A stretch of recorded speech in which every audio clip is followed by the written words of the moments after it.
Robots Radio presents... In 1939, director John Ford and star John Wayne rumbled their rootin'-tootin' way into the hearts of the American public. In 2019, we return to Ireland to try its best-selling whiskey. The movie is Stagecoach. The whiskey is Jameson. And we'll review them both. This is the Film and Whiskey Podcast.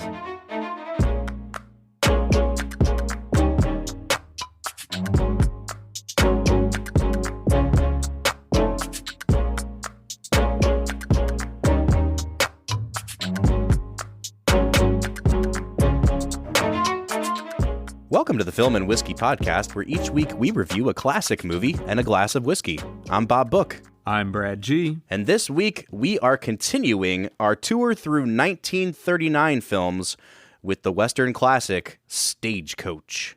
Brad, welcome back to the year 1939. You know, we just came off of Mr. Smith Goes to Washington, and now we're in the realm of the Western. Had you ever seen the movie Stagecoach before this viewing? Robert, I have seen the movie Stagecoach before this viewing. This is in the minority of films. Hey man, I am a cultured gentleman. Thank you very much, you swine. Well, I remember that you said when we first started this podcast that Westerns were a genre that you were familiar with. And we really haven't, I don't know if we've done any true Westerns since we started the podcast. Jesse James kind of was, but not really. So I'm really excited to hear what your thoughts are on this movie.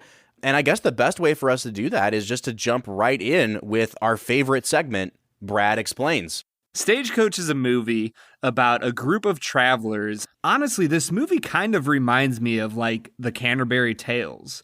You know, you have all these random people that are traveling together. They all have their own agendas. They all have their own interests, but they've kind of bonded together over the fact that there is this Indian leader named Geronimo who is leading part of the Apache tribe to, you know, terrorize travelers. And so it's about them trying to make their way to Lordstown. And they each have their own reasons for going. You know, John Wayne is an escaped convict. Dr. Boone has been thrown out of the city they start in because he's a drunk and he's not a good doctor. Dallas is being thrown out because she's a prostitute. The Mrs. Mallory is trying to find her husband. You know, all these people are going for all sorts of different reasons, but you slowly see them bond over the shared experience of escaping an Indian attack. And it's a really amazing movie in so many different ways, and I'm really excited to talk about it with you, Bob. Yeah, Brad, I'm excited to get into it too. This is a really important movie in the history of movies, but especially in the Western genre. You know, John Ford is probably our most famous Western filmmaker. And what he did with the medium of cinema, you know, 20 years after this movie comes out, it's in the middle of the 1950s, and the French New Wave has kind of taken over European cinema. And all of the French filmmakers are studying John Ford's movies at a level of academic, you know, rigor that movies have never been looked at before. John Ford was looked at as like the auteur of auteurs. And honestly, he's just out here making entertaining Western movies. And I think it speaks so much to what sort of a vision John Ford has of the American West that we've like so associated the Western with him. Yeah, it's amazing to see how John Ford kind of evolves as a director, but really here in Stagecoach, I feel like you just get him in his prime. He spends a good amount of time with his characters, developing them, allowing them to kind of show who they are. And then you see them in this high tense, you know, chase scene that just really, I could not tear my eyes away from the screen. And I cared so much about these characters that I had only spent like an hour with, but he just does such a great job of developing characters. What did you think about his ability to spend time with them, Bob? So, Brad, I think this is going to be the first place today where we kind of disagree, because I found that a lot of the acting in the movie was actually not that great. And that's not to say that all of the acting was bad. You know, Thomas Mitchell won an Oscar for this movie, and I think it was well deserved. But I actually think that Ford is more successful when the characters are kind of in the background and the action set pieces kind of take over. You know, he really excels in some of the small, quiet moments, but I don't know if it was just the acting or the dialogue or the way that Ford portrayed both of those things, but a lot of the talking in this movie really just kind of bored me to tears. And I was waiting and waiting for Ford to get to the interesting parts of the movie. And once we get there, and I think in some of those even smaller, quiet scenes, he gets there. But when it's just like people having a conversation and it's just shot, reverse shot, reverse shot, I actually don't think that the movie had a ton of forward momentum in those moments. Man, that is very surprising to me. I actually found myself to be really enjoying the dialogue in this movie. I thought it was witty. I thought it was entertaining. I thought that it moved the plot forward. Like, you kind of get what you need to know, but you also get what you need to know about the characters and their motivations. I thought he really slowly took you character by character through to help you understand who they are, what they want from, you know, this journey to Lordsburg. Okay, so maybe this is a good place to kind of get into some of the acting and the writing then, because I feel like this is kind of coming up a little bit in our conversation.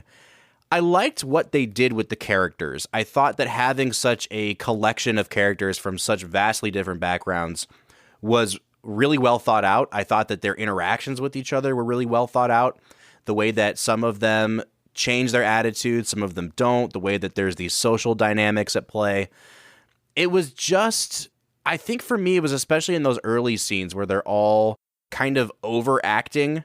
You know, I'm thinking especially of this one scene where John Wayne's character, the Ringo Kid, has followed everybody else into this house that they're staying at, and they're eating dinner. And Mrs. Mallory, who is this, you know, esteemed, respectful lady, is being given kind of the royal treatment and given a chair to sit in. And everyone is ignoring Dallas, who is a prostitute, because they don't think that she's worthy of their time. And John Wayne is smitten. Every time somebody gives Mrs. Mallory a cup of water, you know, John Wayne asks, "What about the other lady?" And the very first time he does that is in this dinner scene. And it's a great moment in the movie, but I feel like John Ford, a couple times in the movie, he just like overemphasizes things, because John Wayne says, "What about the other lady?" And they cut to Claire Trevor, who plays Dallas. They cut to her face, and it's this like really delayed reaction shot. We have this silent shot of her, and then her reacting to John Wayne acknowledging her and going, "Oh!" And then the camera stays on her for like another 4 seconds, and there's no dialogue. It's just like, it's almost like John Ford was still making silent films. And I was really shocked watching this movie at how primitive some of this seemed, because John Ford was such a sophisticated movie maker. And like a year after this, he makes The Grapes of Wrath, which is a movie we'll watch at some point. And I just think that his direction in that movie is so much better than in this movie. May I find you another place, Mrs. Mallory? It's cooler by the window. Thank you.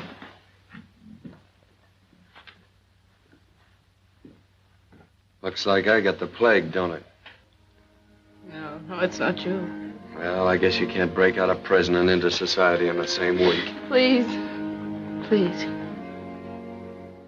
So I think for me, it's this weird combination of like, is it the acting, or is it the writing, or is it John Ford kind of making his actors do these big exaggerated things? I'm thinking especially of Hatfield, the gambler, and he's played really well by John Carradine, but I feel like his first few scenes, you know, he's like mustache twirling and flinging his cloak around. It's like this really over-the-top performance for a while until the movie kind of settles in. And I can't help but think that maybe John Ford is the reason that the movie had trouble getting off the ground for me. Yeah, that's just so interesting for me. I guess part of it is that I'm so used to Western movies where a lot of the acting is over the top. I mean, you have people chewing scenery left and right in so many of these movies. And so many of these movies have John Wayne in them. To me, it felt like a familiar old friend giving me a hug. You know what I mean? Like it just made sense to me that Andy Devine is just going, "Oh, shucks, I can't believe I gotta go to Lawrenceburg."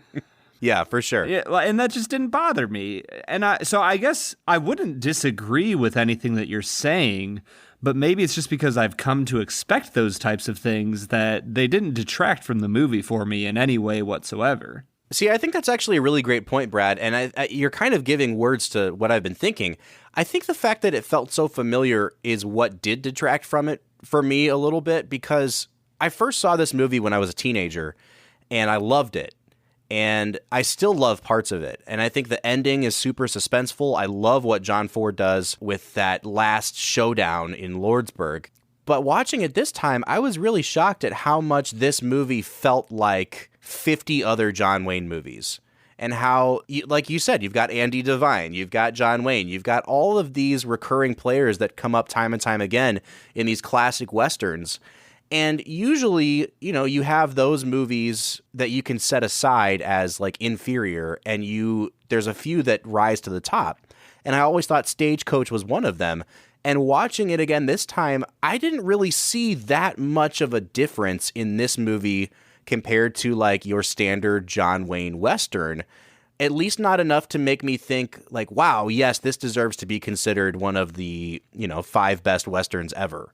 Does that make sense? It does. I think the thing that really pushes this one over the top is that, John Ford's action set piece at the end, the chase scene before there were ever any real chase scenes, that is just so suspenseful and really is one of the best action scenes in any Western I've ever watched. So I really think that is what pulls the rest of this movie above most of other Westerns. Yeah, I think that's a good point. And maybe it's a good time to talk about that chase sequence because it really is like the action set piece of the movie. This movie's only like 96 minutes long. And for some reason in my mind, I had thought that there was more than one shootout, more than one chase sequence. And maybe I had been confusing it with the multiple shootouts in Treasure of the Sierra Madre. But when the chase scene actually finally happened, it was like, an hour and 10 minutes into the movie. And I'm like, wow, this is really late for this to be happening if this is only the first of many chases. And it really does, though, Brad. The movie hinges on it. And I think it does a pretty good job of building up to it. But for me, I do kind of wonder if we needed to have so much build up to that one action sequence. Did you find that it was a little tedious getting to that point, or did you think it worked? I really enjoyed it. I had no problems with it. There's a little bit of comic relief with, the Hispanic innkeeper that has his wife run away with his horse. And so like stuff like that, I think kind of kept the movie fresh and it kind of relieved some of the tension. And it was in those moments that you were able to kind of pause and continue to learn more about the characters. And I think that the reason that action scene is so tense isn't just because John Ford is a great cinematographer. Obviously that scene is well shot. But what really makes that scene tense is that I actually care about those characters. I care about them getting to Lordsburg. So there's something about that scene that I feel like you need that hour of character development that Ford gives you. So you made a really good point about the cinematography in this movie, and I do think, for the most part, it really is beautiful. You get those wonderful shots of Monument Valley that John Ford is known for, and Ford and his cinematographer, Burt Glennon, really do a great job. Especially the nighttime scenes at the end of the movie. It's really hard to film at night, and especially in 1939 to have this sort of stark black and white imagery where everything is coming out of the darkness. It really was ahead of its time. And one of the things that Stagecoach has become known for in cinema history is that 2 years later, Orson Welles is given a contract at RKO to make any sort of a movie he wants, and he's never made a movie before. And he sits down with his cinematographer, Greg Toland, and they're about to make this movie called Citizen Kane. And they watch the movie Stagecoach like 30 times through over the course of filming Citizen Kane because Orson Welles thought that this movie was like a textbook on how to make a movie, from going from wide shots to close-ups to medium shots, how to move things from the left to the right on the screen, how to follow the line of action. He really thought that John Ford's filmmaking in Stagecoach is what taught him how to make Citizen Kane. I mean, who am I to argue with the master? He's clearly making a perfect movie here. Yeah, and I think that it makes me feel even more outnumbered that I didn't enjoy it as much this time through. And now I'm arguing against Citizen Kane and you. Yeah, I mean, it's obvious which one carries more weight, but the important thing, Bob, to remember is that, like, just because you didn't enjoy it doesn't necessarily mean that it's a bad movie. There's a lot of movies out there that, you know, we're allowed to recognize, hey, this is, like, technically brilliant, but I didn't enjoy it. I mean, we literally started the podcast with that exact argument being given by me about Goodfellas. Yeah, and the thing is, I do still enjoy this movie. I think that was the hardest thing for me, is going back to my IMDb and changing my score, because I had it at a 10 from when I had last seen it. And so I'm not going to get into my final score yet, but it is a movie that I have enjoyed for so long. And I think that my memory of it was just that it was this knockout movie that was nearly perfect. And I just didn't quite get that this time around. But Brad, I think you're right. You know, it's okay to disagree with the popular vote on a movie. So real quick, Brad, before we get into our whiskey segment, I want to just kind of go through the cast, because this cast is incredible, and they're given really, really great characters to portray. We've talked a little bit about John Wayne, but let's go a little bit deeper on John Wayne in this movie. This was kind of considered his big breakout or comeback role. He had been in a movie in 1930 called The Big Trail, and it was a huge budget Western movie. You know, sometime if you're ever bored, you should go look at this, Google The Big Trail. It was a huge financial flop. It lost so much money, and John Wayne was basically relegated to making B movies throughout the 1930s. He had made a really good friendship with John Ford, and Ford basically told him, like, I'm not putting you in any of my movies until you can prove to me that you're a good actor because of what happened on The Big Trail. And so when he gets to Stagecoach, Ford gives him this part of the Ringo Kid. And I've always loved that iconic, famous shot where you first see John Wayne when he kind of, you know, hails the Stagecoach by shooting around at it. And you get this awesome dolly all the way in to a close-up on his face. I've always just seen that as like Ford announcing to the world, like, here he is. Here's the next big thing. It's John Wayne. And I think that he owns this role better than almost any role that I've seen him in. Yeah, I mean, if I think about John Wayne, that picture of him right when he hails the Stagecoach is like how I remember John Wayne. You know, and like the thing is, I've seen him in so many other movies, but for some reason, that young, fresh-faced, eager look in his eyes is just captivating. And I absolutely love the way John Wayne not only enters this movie, but I really think he carries the movie. And I think I would probably agree with you that the movie drags a little bit until John Wayne gets on the screen. You know, he just has this sense of urgency to the way he moves, to the way he talks. You know, and I think this is a trademark about John Wayne, is that he's not a man who wastes anything. Every single line he delivers is deliberate. The way he walks, the way he talks, it has a weight to it that says, you know, I am important, and what I am doing is nobody will stop me. And so I just love the way John Wayne moves us through this movie. Oh, he's magnetic. But what I kind of love about this performance, Brad, is in some ways that he hasn't quite become all caps John Wayne yet. John Wayne became one of those people towards the end of his career that he didn't even really act anymore. He just showed up and was John Wayne, and they made a movie about it. You know, it's kind of like Pacino now. Like, he has become a caricature of himself in a lot of ways. And what I love about John Wayne in this movie is he was never the world's most talented actor. He never had that much of a range. And I think it really works to his advantage in this movie because he's playing kind of this doe-eyed, naive, yes, he's an outlaw in some ways, but he comes across as a kid. He comes across as fairly innocent. And I think it works really, really well for John Wayne's skill set as an actor. And it works in a way that his later roles didn't work because a 50, 60-year-old man can't convincingly play young and naive anymore. And so I think that's why I love this role so much for him. Yeah, I mean, the script itself kind of gives it away how naive he is. You know, Doc asks him at one point, you know, how old were you when you got put away? And he kind of like ponders for a second, goes, I don't know, 17. And so you kind of get this understanding that he's still a 17-year-old kid who just got out of prison when he's 26 or 27. And so you kind of understand that, man, like, he hasn't really seen the world. He doesn't know what a prostitute is. And he asks her to marry him. And, like, it's just, I would agree with you, Bob. His young, fresh eagerness is what makes this character so compelling. So, Brad, I want us to focus in just really briefly on the rest of the cast, and we're not going to do it justice because there's so many great performances, and that's one of the things this movie is remembered for, is being such a great ensemble movie. But if you had to single out just one person, who would you want to talk about as kind of your MVP for the movie, aside from John Wayne? Oh, man. It's a tough question, isn't it? Yeah, man, this is really hard. I mean, you can talk about Claire Trevor as Dallas. You can talk about Thomas Mitchell as Doc Boone. I think that Louise Platt as, Mrs. Mallory, I think she brought kind of a quiet dignity to the movie.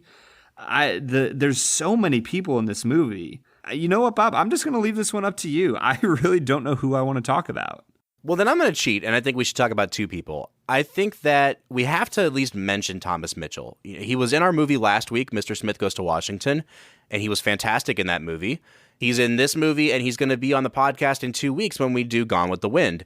All of these performances happened in 1939, and he also had another big movie that came out in 39 that we're not going to be covering, but he actually won the Oscar for this movie.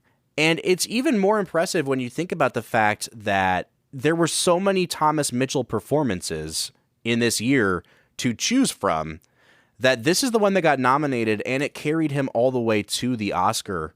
I thought that he was really, really great in this movie. And we've talked a little bit about how some of the performances are over the top. And I found that his Doc Boone really grounded the movie.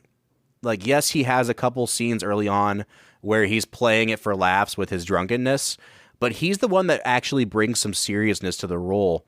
There's this great scene where right after Mrs. Mallory has delivered her baby, Dallas is talking to Doc in the hallway and asking his advice about what to do with John Wayne's love for her. It gets really serious, and it adds a layer of emotion to the movie that up to that point I don't feel like the movie had. And it solely relies on Thomas Mitchell being able to sell that moment. Ringo asked me to marry him. Is that wrong for a girl like me? If a man and woman love each other, it's all right, ain't it, Doc? You're going to be hurt, child. Worse than you've ever been hurt. Don't you know that boy's headed back for prison? Besides, if you two go in the Lordsburg together, he's got to know all about you.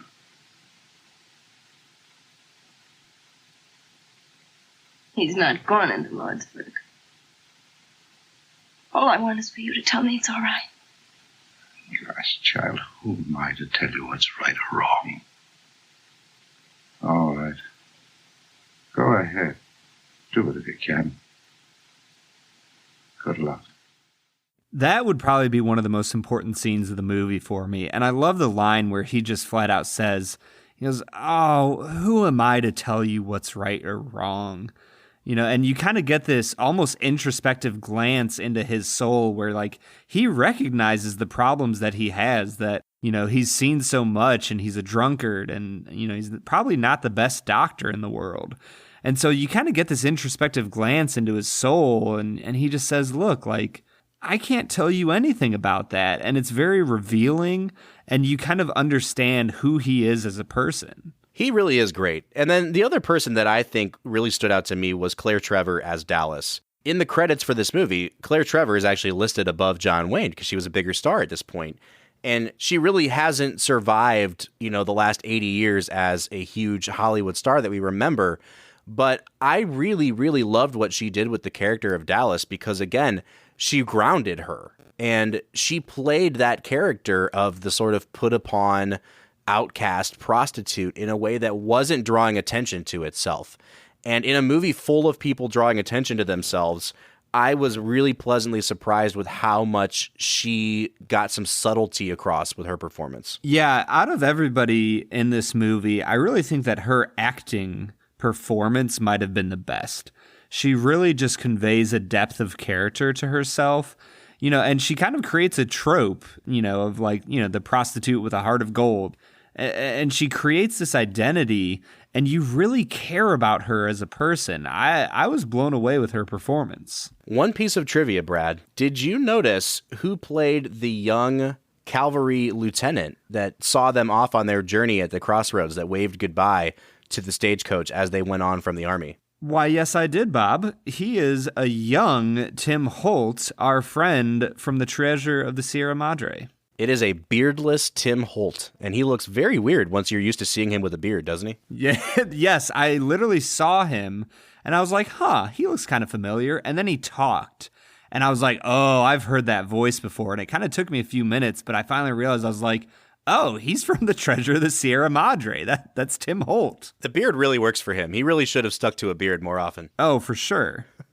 Well, Brad, we have a lot more to talk about with Stagecoach, but what do you say we take a break at this point and get into this Jameson Irish Whiskey? Bob, I'm super pumped for this. Jameson is like one of the earliest whiskeys that I fell in love with, so I'm really happy that we're finally getting into it on the podcast. Let's do it.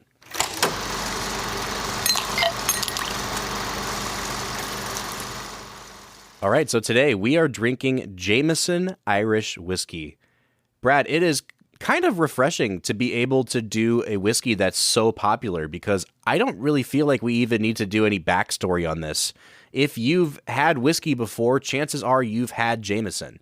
Yeah, so you know how when you go to the bar, it's good to just have that one drink that you can order no matter who you're with, or if you just want something to sip on and you don't want to look like an idiot because you don't know how to order some fancy drink. There's that one drink you have to have. And for me, from the very beginning, it has been a Jameson and ginger. Yeah, it's a classic cocktail. And it almost feels like you shouldn't call it a cocktail because it's so simple, but it's such a great mixer and it never disappoints. And I think that's kind of why I'm excited to get into drinking Jameson, because it's not often that I drink it, neat or straight and not cut with something. So why don't we do it? Brad, what are you picking up on the nose of Jameson? Smoothness. When I think about Irish whiskeys, this is what I think about. It's smooth. There's slight fruity hints to it. It's not overpowering. It's a very subtle whiskey. I think that I formed an opinion on Irish whiskey too soon in the course of this podcast because, we tried Tullamore Dew, and the word that we kept using for Irish whiskey after that was bright, because it just smelled very subtle, very light. And then we tried Redbreast, and we started to get these sort of darker, I don't want to say smokier, but earthier notes. And yeah. I'm really, really impressed with Jameson because it has those same notes that we found and we loved in Redbreast, but and again, spoiler alert, Jameson's like $24. Redbreast was $60-something. So the fact that it has this much complexity on the nose and this much character to it, I'm really impressed with this. I'm picking up a lot of a yeasty bread. It has a really bready smell to me, almost like a pretzel, like a sourdough pretzel. Yeah. And I kind of love that. It's not sweet, and that's okay because I can tell that this whiskey has some character to it. Yeah, I would totally agree, Bob. I think I'm going to give this an 8 on the nose. It's not overpowering. The ethanol doesn't punch you in the nostril or anything. It's a really pleasant, earthy, smooth whiskey. Yeah, I'm also going to give it an 8 on the nose. Like you said, there's definitely some subtle fruit on this, but again, it's kind of a dark, almost like a dark cherry smell that I get on this. And then there's something else in this that I can't quite place. It's almost like a licorice smell, like an anise or something like that. But it all works together really, really well. I'm going to give it an 8 on the nose. All right, so Brad, what do you say we give it a sip? Oh, man, that's good. It's got this really nice, not smoky. What's the word? I guess I would call it malty. It has this malty, almost scotch-like taste to it. But the thing I love about it is that the sweetness that's there stays with you through to the finish. It doesn't dry out. It doesn't get bitter. It's just really pleasant to drink this. Bob, I'm not going to lie to you. I have already been drinking this since the start of the episode. And I will tell you this, my friend. It gets better and better as you go. Like this flavor profile, it has this sweetness that isn't, it's not fake in any way. It kind of reminds me of like honey. I really liked that you said dark cherry earlier, because it does have kind of that darkness to it that draws it into being a much more complex whiskey than I might have thought, just looking at its price tag and the fact that it's so mass produced. Yeah, that's the thing that's really shocking me. You know, we split a while back talking about Chivas Regal, which I thought was a really good mass produced whiskey, and you didn't, clearly. But with Jameson, I mean, we're talking about what is far and away the world's best-selling Irish whiskey. This thing is produced on such a massive scale, and I really, really am shocked at how much complexity is going on in the flavor profile of this for something that you can pick up at any store for $20. Yeah, and that's the beauty of it. Literally any liquor store in the country, you can get this stuff for a cheap price. I'm going to give this an 8 on its taste as well. I'm going to take it down just a little bit. You know, I talked about how the sweetness lingers on the finish, and it does, but after you kind of let the finish dissipate a little bit, some of those bitter flavors start to come back up just a tad. I'm going to give it a 7 on the taste, and I'll jump right into finish. I'm going to give it a 7.5 on the finish.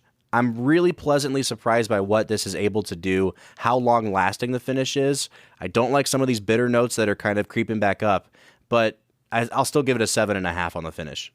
Yeah, I'm going to go ahead and give it a 7.5 on the finish as well. I think that there's something about this whiskey that there is a little bit left to be desired at the end of it. You know, it's a very thin whiskey, and so it doesn't sit on your palate for very long, which could be a good thing, could be a bad thing. You know, it depends on what you want out of your whiskey.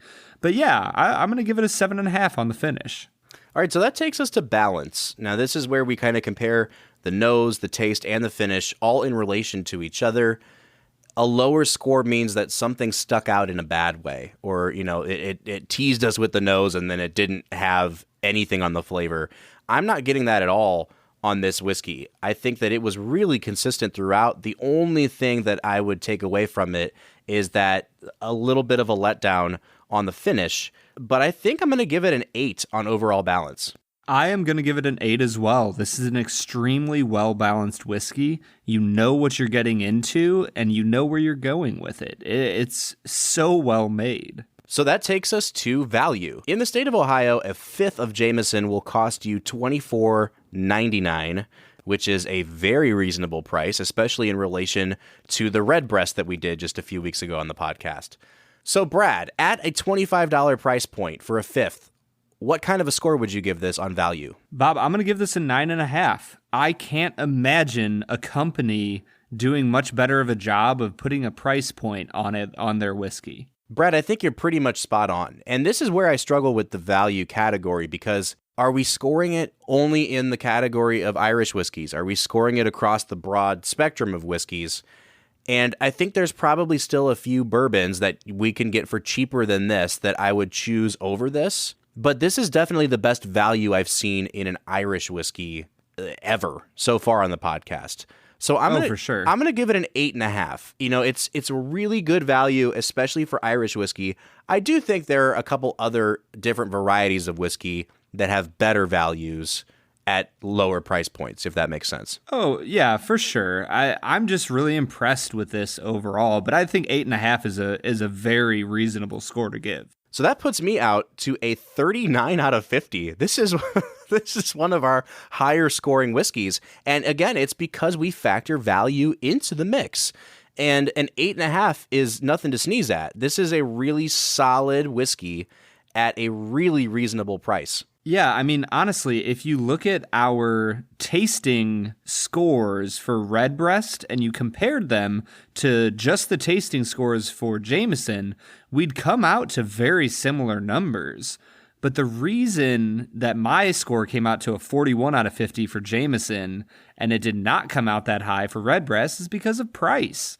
You know, so I would say you're getting a comparable whiskey as far as what you're drinking for a much, much better price. Yeah, in terms of quality, I would say this is at least 75 to 80% as good as Redbreast. And you're getting, I mean, you could literally get 2 bottles of this and have money left over for what it would cost you to get 1 bottle of Redbreast 12. Yeah, which it just blows my mind. Like, is it a little bit better? Sure. But I am going to buy Jameson over and over and over again. So, Brad, what does that put you out to? A 41 out of 50, Bob. So I'm at a 39. That averages us out to a 40 out of 50 or an 80 out of 100. This is in the top 20% of whiskeys. And I'm not ashamed to say that. You know, part of what we do on this podcast is recommend whiskeys the way that we would recommend them to a friend. And this is one that if you don't have a bottle of this on your shelf, you absolutely need to go out and buy it, because not only is it affordable, but it is a respectable whiskey on top of that.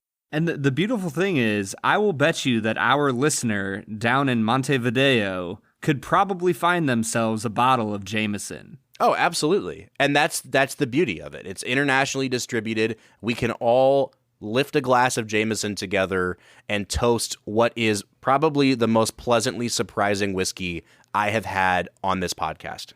Well, that was a ringing endorsement from Mr. Book. But Bob, what do you say about getting back to talking about some Stagecoach? Let's do it.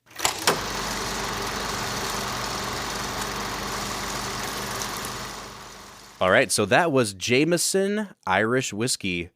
Brad, what do you say we get back into talking about Stagecoach by way of our maybe favorite segment? And that segment is Hot Takes. Bob, I'm excited because for the first time in the history of the Film and Whiskey podcast, I will be reading one of our Hot Takes. Oh, I can't wait, man. Hot Takes is where we read 1-star reviews of these classic movies and see whether or not we agree with them. So, Brad, why don't you hit us with our first hot take? All right, Bob, I'm super excited to bring you our very first hot take of the day. You know, this one comes from an IMDb user named OnePotato2, and his take is about as simplistic as his name, and it is titled, Unwatchably Dated. While I like other Wayne and Ford movies, ... this is unwatchable. This is my second try. I cannot imagine why people would offer a rave for this, except if one's sense organs were shut off completely, and the movie was evaluated abstractly, i.e., the movie that produced all the cliches of the Western must deserve some special praise. But the praise is one level removed. A viewer has to ignore the natural tedium that pungently outdated ideas smother you with, and endure cliche after cliche accumulating. Sure, they weren't cliches at the time, but they're dry, crusty ancestors of cliches now. As entertainment, this is quite unwatchable. You could play memes of the 1930s bingo watching this. Hooker with a heart of gold? Check. Unconvincing exterior gunfight shot inside a studio? Yep. As always in 1930s movies, the score mercilessly pounds one theme into your brain over and over and over and over and over. I find I can only go back to about 1939 in terms of film viewership before I can't detect a representation of the world commensurate with modern ideas and values. 1 star. All right, hot take of hot takes. I actually don't think that was that bad of an argument for a 1-star review. I don't think this is a 1-star movie. But, like, I actually wrote in my notes that I thought the score to this movie was, like, unbearable. Really? Yeah, man. It was just, like, it was tipping us off to, like, when the Native Americans were around. It was hammering home the folk songs. I don't know, man. I think maybe I agree with a lot of this 1-star review. Man, that is interesting to me. It's a hot take. Hot take. Yeah, I mean, you do realize that this won the Oscar for Best Musical Score. Yeah, over The Wizard of Oz and Gone with the Wind. What? What? I mean, hey, I'm just saying. All right. Next hot take is from Amazon. It comes from a user known as A. Niles. And that 1-star review is titled, Hated It. Hated it. I hate all John Wayne stuff. I hate John Wayne, and I don't usually wish hate on anyone, but I wish he hadn't. 1 star. That's the whole review. Bob, I wish you hadn't. I wish he hadn't. Also, hadn't what, Brad? Let's have an intellectual conversation about what you wish I hadn't done. No. I wish you hadn't. Also, A. Niles spelled his name Jom Wayne. Jom Wayne. Oh, man. And that leads us to my very favorite hot take of all time. This is a 1-star review left on Amazon by a user named Lynn, the title of which is Never Seen It, and the body of the text just says, Mom. 1 star. 1 star. Yeah. I just kind of wonder sometimes, what was Lynn doing with her life that she decided, you know what I need to do with my precious time? I need to go on Amazon, look up the movie Stagecoach, give it a 1-star review stating that I've never seen it, and just put a random noun in the review box. Yep. I think that's it. I think that's the whole thought process. Maybe, you know, I don't know if maybe she just inherited her mom's movie collection and she was trying to make a database, but instead of just typing it into Excel or Word, she just did it in Amazon reviews. In Amazon, yeah. This is a movie that Mom gave me, as opposed to a movie with the review Dad. All right, so that has been Hot Takes. Hot Takes. All right, real quick, Brad, I do want to talk about the ending to this film, because I think that when they get the Stagecoach into Lordsburg, and you know that John Wayne has this showdown coming, the movie kind of flips into almost a completely different feel or genre. It stops being like this adventure movie, and it becomes this really, really suspenseful showdown. And I think it worked really well, but it almost does seem like 2 completely separate movies. Did you kind of get that vibe watching it? Yeah, Bob, I really was struck by the same thing. You know, they pull into Lordsburg, and it's a really somber scene. You know, you've had all these characters that are full of life and vigor and energy, and all of a sudden, you know, Hatfield has been killed, Buck has been injured, Curly is going to take John Wayne off into, you know, custody again. It's a really somber kind of feeling as they arrive into town. And then on top of that, you see that the Plummer brothers get word that, you know, the kid is in town, and they're getting ready for a shootout. And so the movie takes on a very different feel. And I don't know if I fully liked that transition in the movie. Honestly, it kind of felt like the story of Ringo Kid overtook the importance of all the other characters. You know, I feel like it might have been better if we had spent some time as the party honored Hatfield after he died. If they had gone to the bar and poured one out for him. There's something about that it's just kind of oh, well, this whole thing happened, but the only person we care about is Ringo, so we're just going to focus on him now. It was a struggle for me. Yeah, I really agree with you, Brad. I think that they could have spent some time with these characters in Lordsburg, and they try to develop the relationship between Dallas and the Ringo Kid.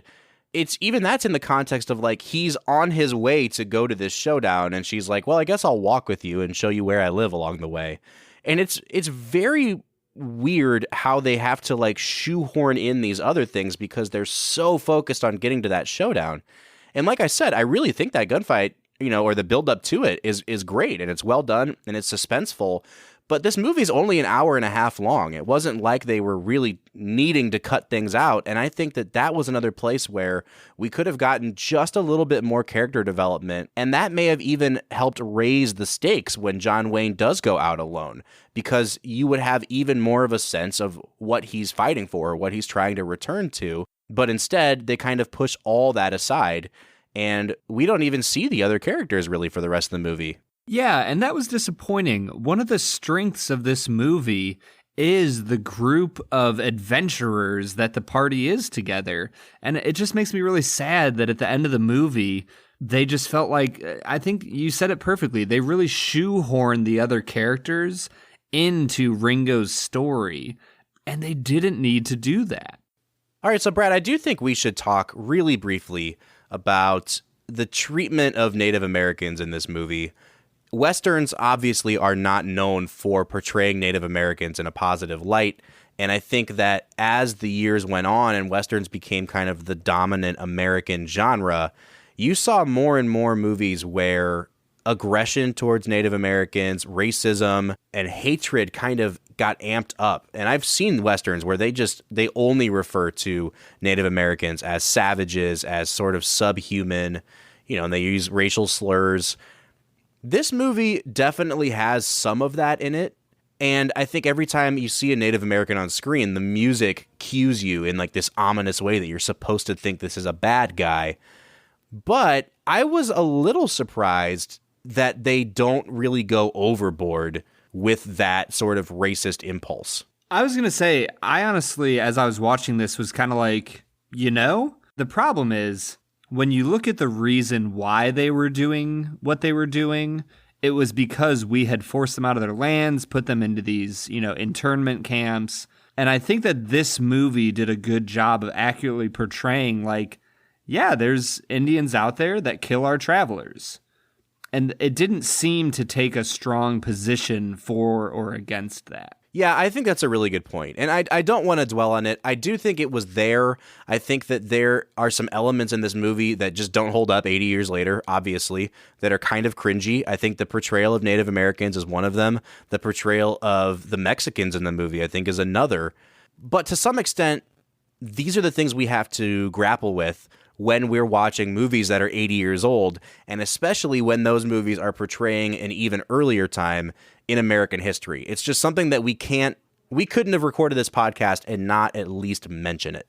Yeah, and I think it's one of those places where it's okay for us living in 2019 to grapple with issues that they weren't acknowledging back in 1939. We can still watch this movie and appreciate the great cinematography. We can appreciate the wonderful musical score and, so on and so forth, while we're wrestling with the fact that, yeah, there's some questionable things that, we need to be careful with.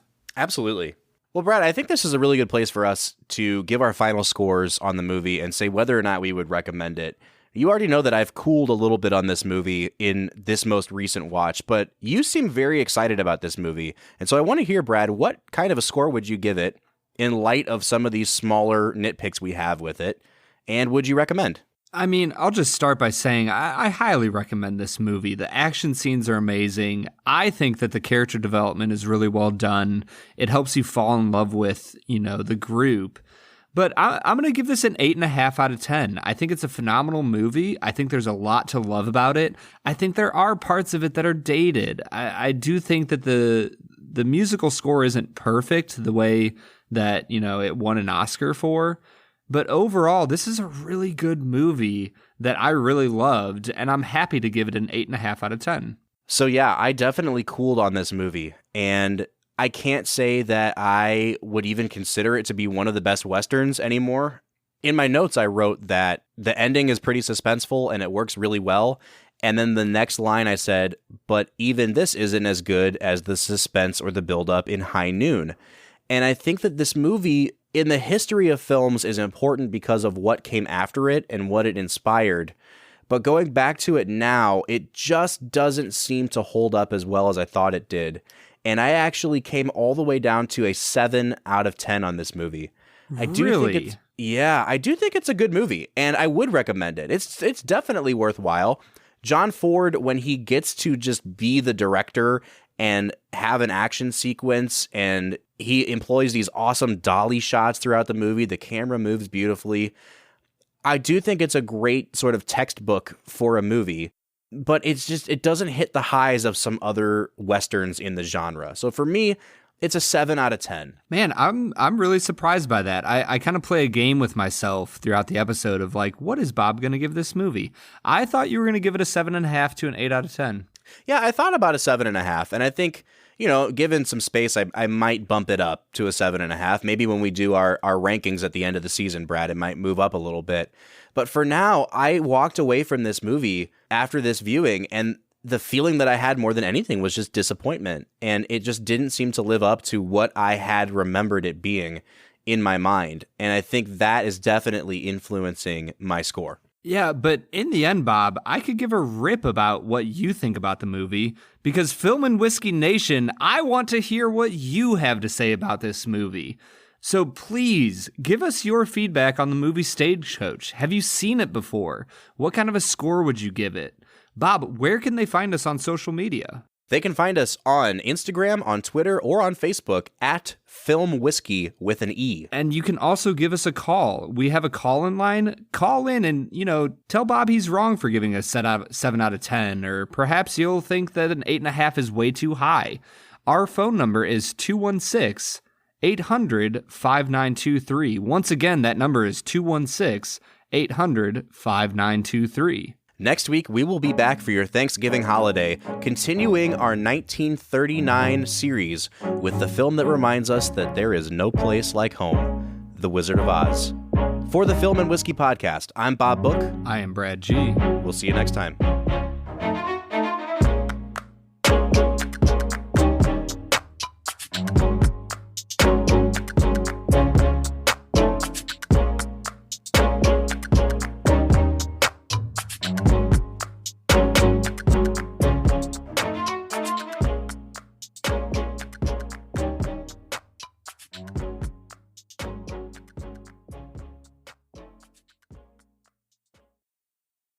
So I kind of forgot that a shot of alcohol is like 44, milliliters. Yeah. And I poured out both 100 milliliter things into my glass. So I have like 4 shots of Jameson. This is going to be a really fun episode to finish out here. I've had like a few little sips. I didn't want to drink too much. Yeah. But like I'm going to be drinking as we get along.